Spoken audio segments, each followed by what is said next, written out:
What if I told you that two brothers from Kansas have shaped nearly every major political battle of the last 50 years?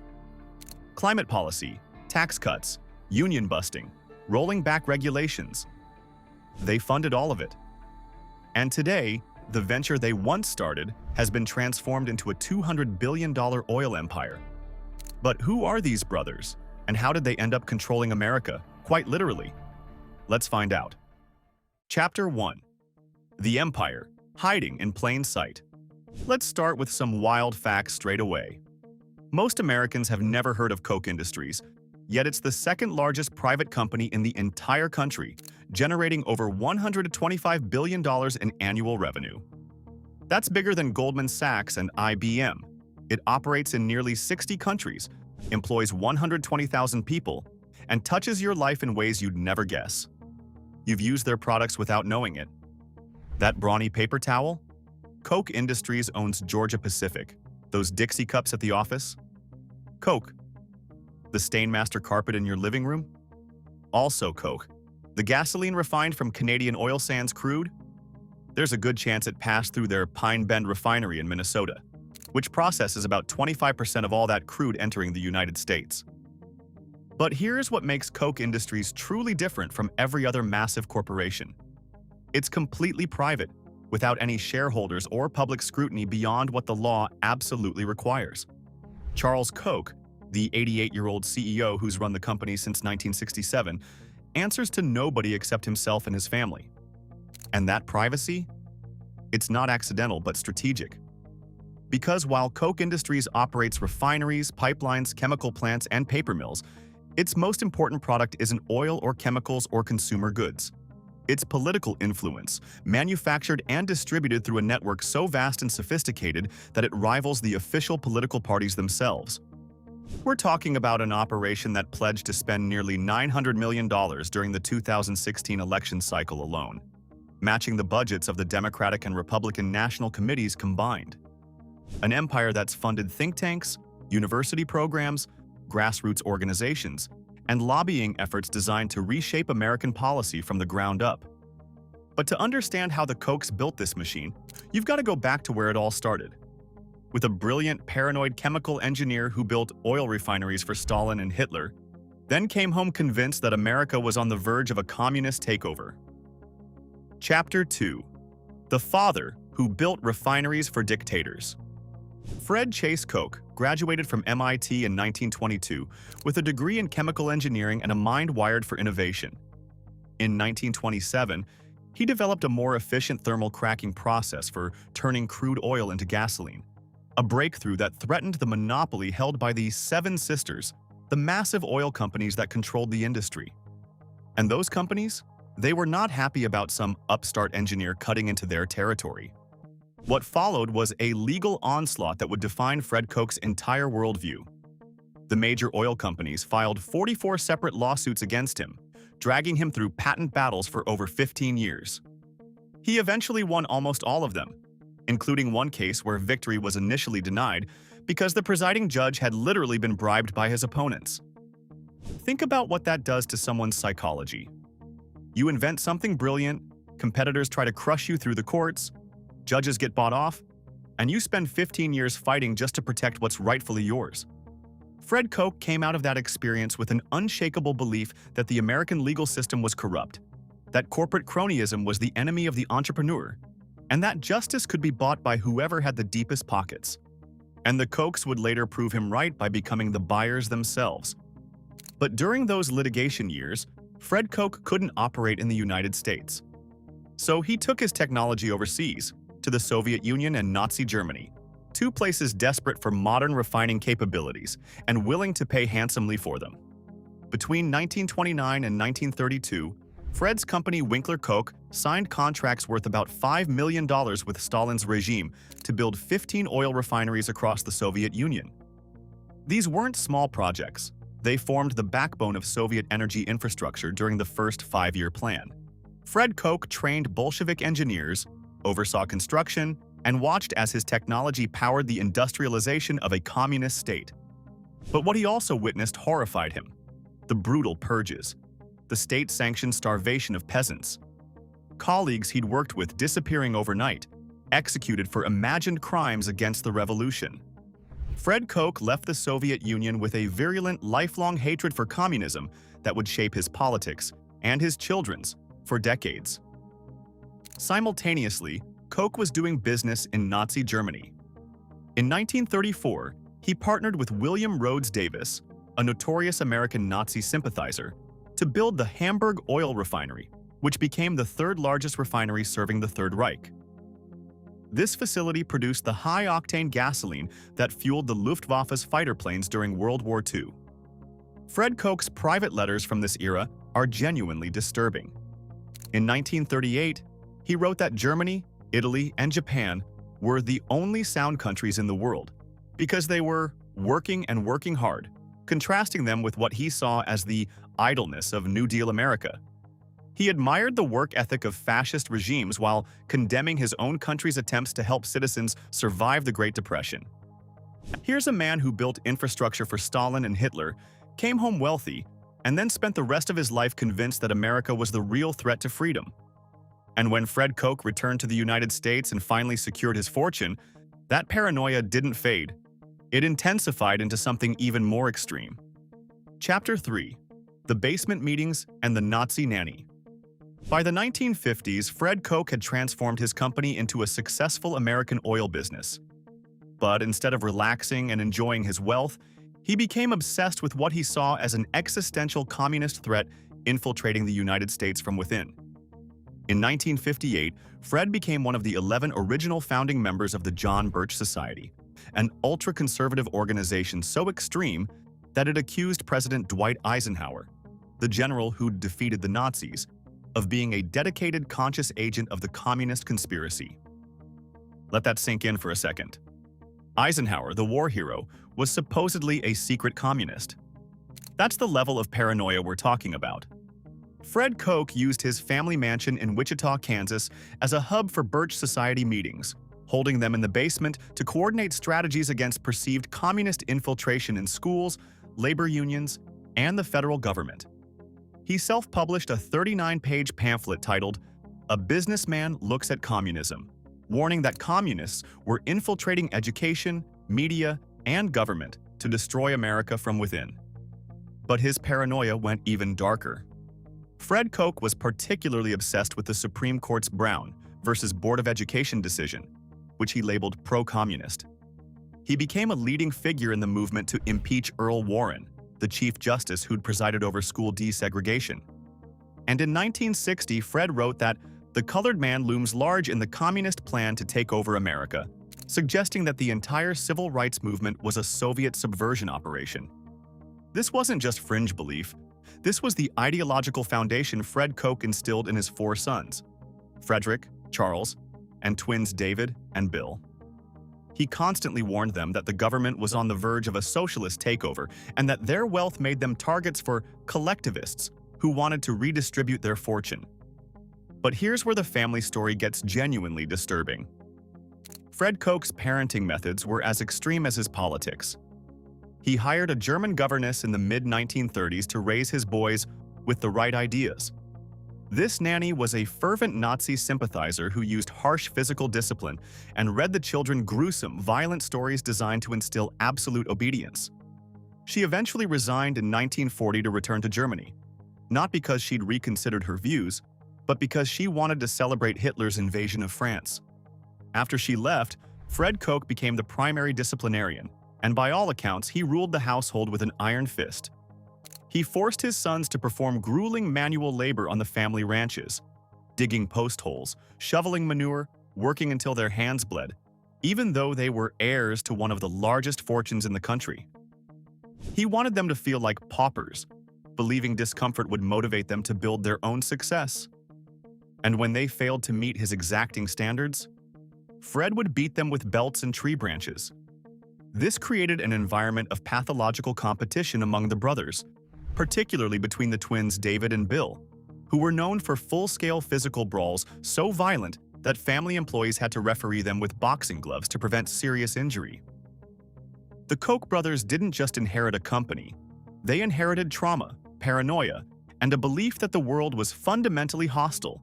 that government was the enemy, that competitors would destroy you if given the chance, and that only ruthless aggression could protect what was yours.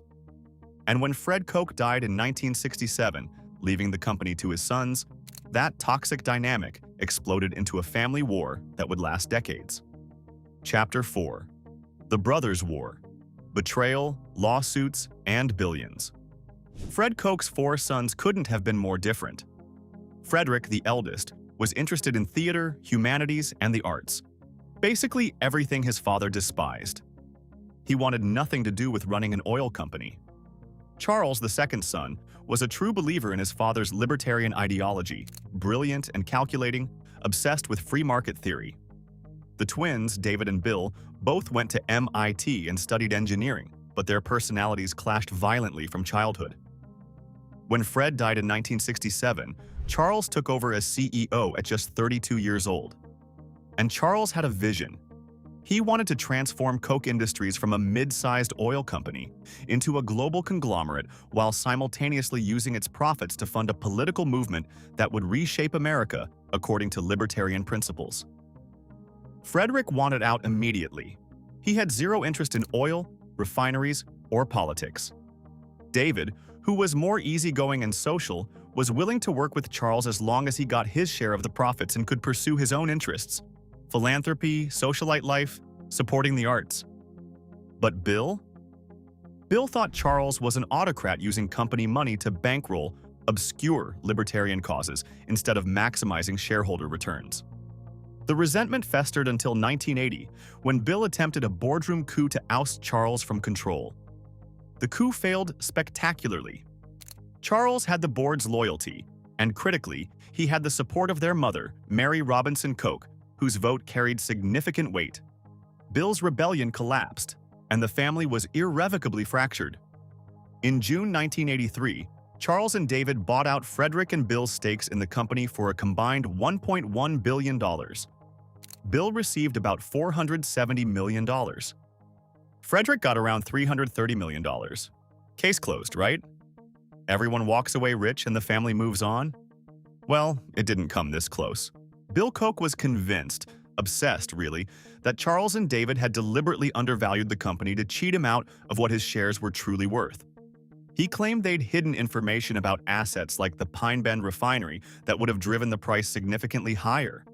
And Bill didn't just complain about it, he sued. For nearly 20 years, Bill Koch litigated against his brothers, spending tens of millions on legal fees, hiring investigators, dragging the family through courtrooms and depositions. The feud became so bitter that the brothers didn't speak for decades. At one point, their mother Mary sued Bill for tearing the family apart. The legal war finally ended in May 2001, with a settlement signed at Bill's Palm Beach mansion. The terms included significant financial penalties if either side ever breached the peace accord again. But by then, the damage was done. The Koch family was permanently split. Charles and David on one side controlling Koch Industries and building their political empire, Bill and Frederick on the other, wealthy but estranged. And here's the kicker. While Bill was spending millions suing his brothers, Charles was spending billions building something far more powerful than any lawsuit could touch. Chapter 5. Building the Beast: How $125 Billion Happens. Under Charles Koch's leadership, Koch Industries didn't just grow, it exploded. Between 1967, when Charles took over, and 2006, the company grew by 2,000 times, representing an annual compounded return of about 18%. That's the kind of growth that turns a mid-sized regional company into a global behemoth. So, how did Charles achieve it? Well, he utilized a management philosophy he called market-based management, or MBM. It sounds like corporate buzzword nonsense, but it's actually a sophisticated application of free market economic theory to internal company operations. Charles studied economists like Ludwig von Mises and Friedrich Hayek, then built a system where employees function as internal entrepreneurs, rewarded based on the value they create rather than rigid hierarchies or seniority. And it worked quite spectacularly. But the real genius of Charles's strategy wasn't just how he managed the company.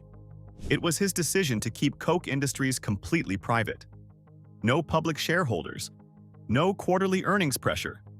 No requirement to disclose financial details beyond what federal law absolutely demands. This privacy gives Koch Industries strategic advantages that publicly traded competitors simply don't have. Charles can make long-term investments that might hurt short-term profits without worrying about stock price collapses. He can pursue acquisitions without telegraphing his moves to the market. And most importantly, he can deploy the company's massive resources into political activities without the scrutiny that comes with being a public company. Koch Industries' portfolio today is staggeringly diverse. Georgia Pacific produces lumber, paper products, and building materials. Flint Hills Resources operates refineries and chemical plants. Molex manufactures electronic components. Invista makes fibers and polymers.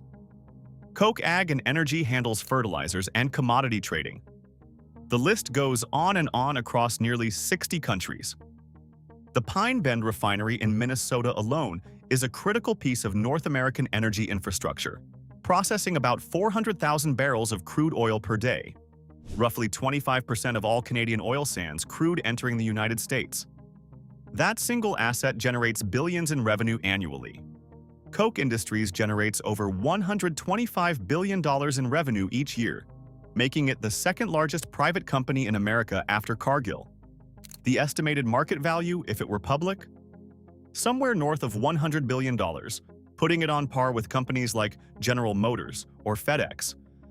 But here's what separates Koch Industries from every other massive corporation.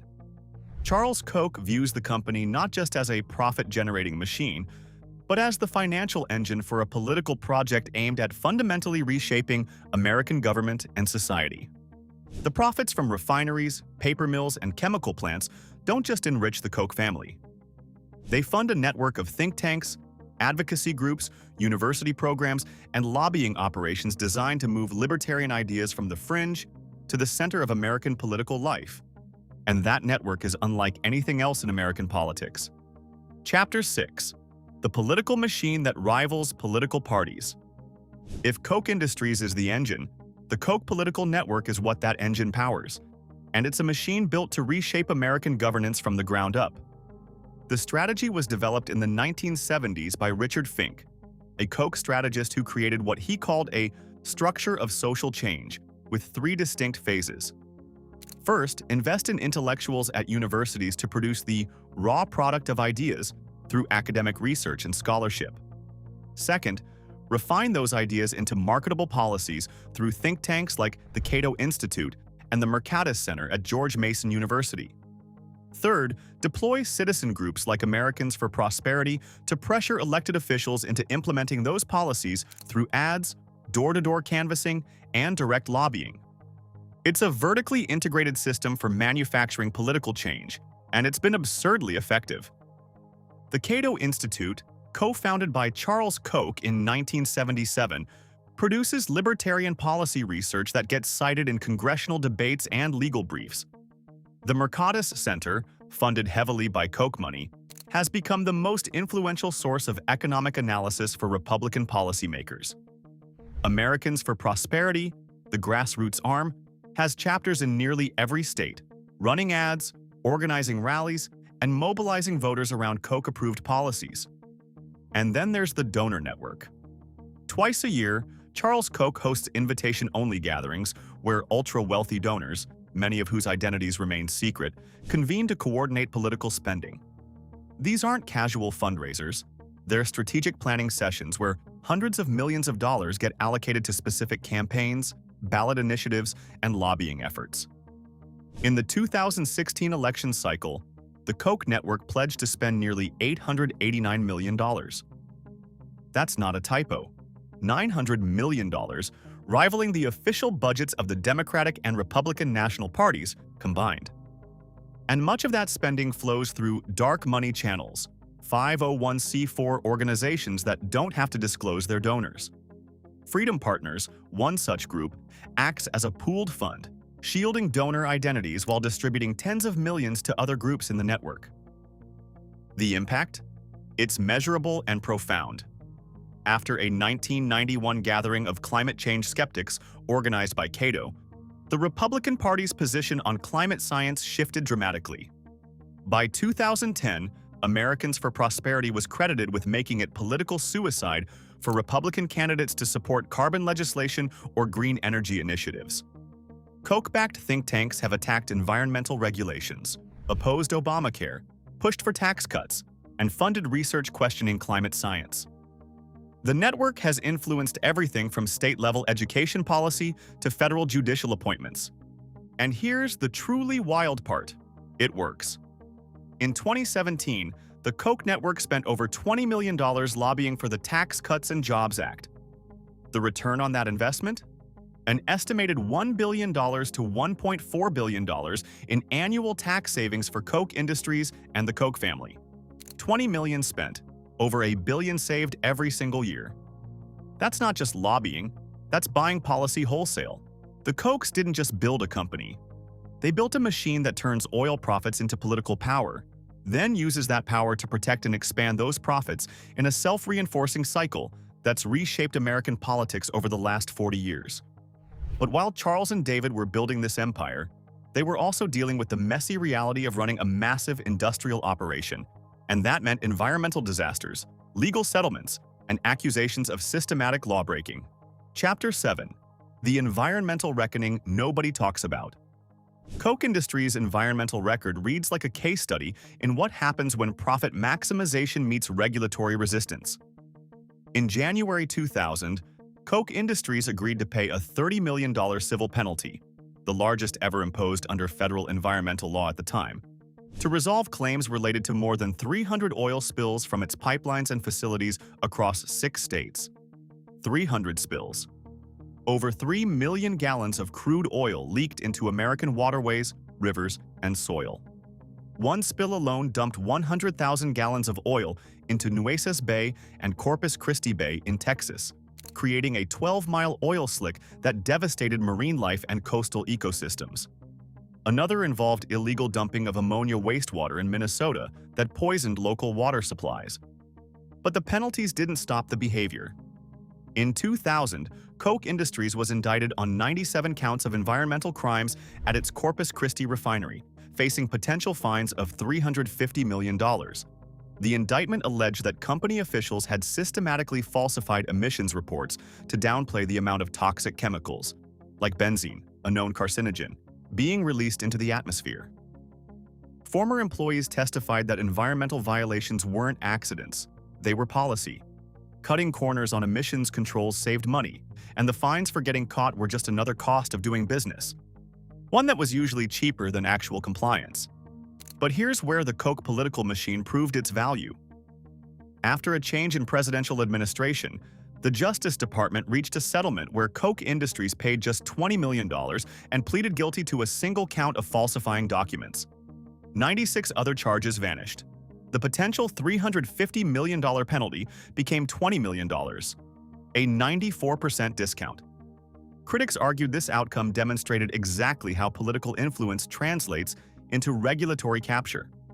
Koch Industries had spent years funding think tanks that argued the EPA had too much power, lobbying against environmental regulations, and supporting politicians who promised deregulation. When the company faced its biggest environmental crisis, those investments paid off in the form of a sweetheart settlement, and the violations continued. In 2013, Koch facilities in Iowa and Kansas were hit with civil penalties for Clean Air Act violations. The pattern was consistent: violate regulations, get caught, pay a relatively small fine, keep operating. Meanwhile, the Koch network was funding academic research arguing that environmental regulations hurt economic growth, supporting candidates who promised to dismantle the administrative state, and attacking the legal doctrines that gave the EPA regulatory authority in the first place. It's a perfect closed loop. Industrial operations generate pollution and violations, political spending weakens enforcement and regulations. Weakened regulations allow more violations, and the cycle continues while profits flow upward. Former employees described a corporate culture where environmental compliance was seen as an obstacle to profitability rather than a legal and moral obligation. The message from management was clear: make money first, worry about regulations later, and if we get caught, the lawyers and lobbyists will handle it. That approach generated massive profits. It also poisoned waterways, released carcinogens into communities, and demonstrated that when you're wealthy enough, environmental laws become suggestions rather than requirements. But while Koch Industries was fighting regulators, the Koch family was living a lifestyle that reflected their immense wealth. And in Bill Koch's case, that lifestyle led to some genuinely bizarre obsessions. Chapter 8: Wine Fraud, Wild Ranches, and the Lifestyle Behind the Empire. While Charles focused on building the political machine and David enjoyed New York socialite life, donating hundreds of millions to Lincoln Center, the Metropolitan Museum of Art, and Memorial Sloan Kettering Cancer Center, Bill Koch went in a completely different direction. Bill became obsessed with fine wine. Not just drinking it, but collecting it on a scale that bordered on mania. He amassed a cellar of 43,000 bottles, including rare vintages that sell for tens of thousands of dollars each. But in the late 1990s, Bill discovered he'd been duped. Dozens of bottles in his collection, wines purportedly from Thomas Jefferson's personal cellar, rare Bordeaux from legendary vintages, were fakes, counterfeits, bottles that looked authentic, but were actually cheap wine in old bottles, sold to him for millions. This triggered what Bill himself called a $35 million crusade against wine fraud. He hired former intelligence agents, laboratory scientists, and investigators to verify every bottle in his collection using radioactive isotope testing. They tested for cesium-137, a radioactive element that only appears in wines produced after 1945 due to nuclear testing. Any pre-war wine showing cesium? Fake. Bill eventually won a $12 million judgment against one fraudster, and when the verdict came down, he was photographed outside the courthouse giggling with glee, calling it his happiest day since winning the America's Cup yacht race in 1992. His obsession with authenticity extended to his homes. At one estate, he reportedly installed a bathroom door made entirely of backlit wine bottles and covered the ceiling in corks from wines he'd personally consumed. He estimated that roughly half of the rarest vintages in his collection, bottles he'd paid millions for, were counterfeits. The whole saga perfectly captures the Koch family's approach to conflict. If they believe they've been wronged, they will spare no expense, legal, financial, or personal, to win. Whether it's a $35 million wine fraud investigation or a 20-year lawsuit against your own brothers, the Kochs don't back down. Charles and David, meanwhile, maintained lower public profiles but lived no less lavishly. Charles owns a massive ranch in Aspen, Colorado. David owned a sprawling estate in Southampton, New York, and a mansion on Fifth Avenue in Manhattan. Their wealth afforded them privacy, access, and influence that most people can't even imagine. But as the brothers aged, questions about succession became urgent. David died in 2019 at age 79, leaving Charles as the sole remaining Koch brother in control of the empire. And Charles, now 88, has been preparing for a transition that will determine the future of both Koch Industries and the political network it funds. From Fred Koch building refineries for dictators to Charles and David constructing a political machine that rivals the national parties, the Koch family story is about the systematic transformation of oil profits into ideological dominance. It's about understanding that in America, wealth doesn't just buy comfort, it buys power. And if you're patient, strategic, and willing to play the long game, you can use that power to reshape the rules themselves. The Koch empire generates $125 billion annually. It employs 120,000 people. And it touches your life through products you use daily. And it shapes the laws that govern you through a political network most people don't even know exists. That's not just an empire. That's a legacy designed to outlast everything. And that's a wrap on our journey through a $200 billion oil empire that controls Washington. Which part of the Koch family story impressed you the most? Let us know in the comments, and for more such interesting peeks into the lives of rich, take a look at Global Status.